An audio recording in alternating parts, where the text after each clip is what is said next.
these are 5 good examples of use cases for AI. And what you're starting to talk to already is automate repetitive tasks. Obviously, anything that is time intensive, customer service automation, email filtering, expense tracking, those are things that AI can really help with. Processing data faster. Image recognition. We're not talking about the big brother facial recognition, maybe, but some of that for sure. If you're especially manufacturing, vision, things like that you could just pick up really quick, and you want to create things that will be very fast. Document analysis, something that, could be obviously legal type of documentation that just takes forever to analyze. I'm sure that has improved since the beginning, where there was a lot of controversy around AI analyzing legal documentation and coming up with fake data behind it. So, and to add to this, I was chatting to someone, and it seems that it's more and more popular now for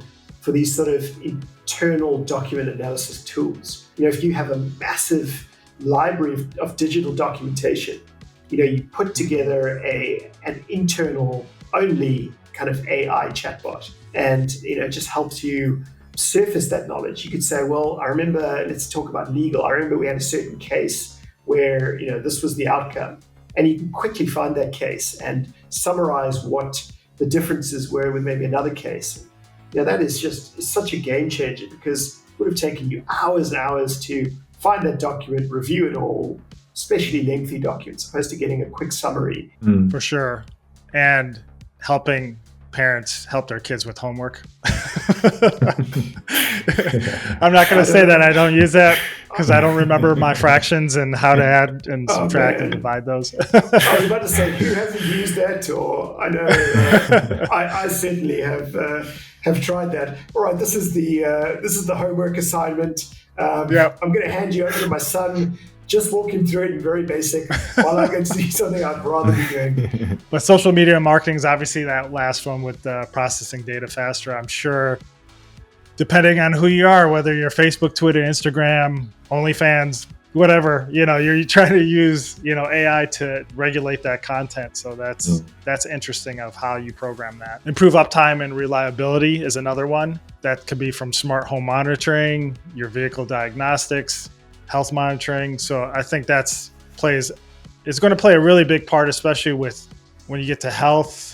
Is something that is important for me and my family, and understanding like when can we detect certain conditions or anything like that I think is very key. And if something is reliable more than me visiting a doctor, I'd rather use that as a first line of defense. I've always wondered, just on that point, when everyone's wearing Apple Watches and they're gathering all that data, if they could somehow match that up with people's like hospital records, and then sort of use AI to sort of understand those links between all the measuring it's doing on you and, maybe like diabetes or something like that, and predictively say, it looks like you're at risk for this based on 10 million other people who have got the same sort of monitoring data as you. It's going to be hugely powerful, and I can see them going down that road. So I am curious though, if you haven't heard in the news, 23andMe, the entire board walked out and quit the same day. Already? So, yeah. There's been controversy around them selling people's data to the government. Obviously, there's uses for good, and there could be uses for evil with that. So the entire board leaving is something's happening. They probably don't want to get in trouble.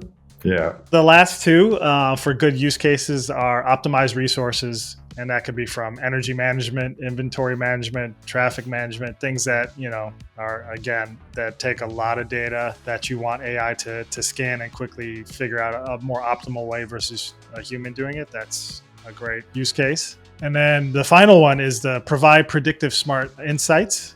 And so that could be financial planning, weather forecasting, and sports performance analysis. And I think financial planning, I use that quite a bit actually for just curious of, the Fed just cut rates in the United States by, 50 basis points. Is that going to crash the market? According to history, it should have. And stocks and crypto are all up today. So it's hard to say, like, is it going to be able to predict those kind of things and help you out? And but those are the 5 examples of good use cases.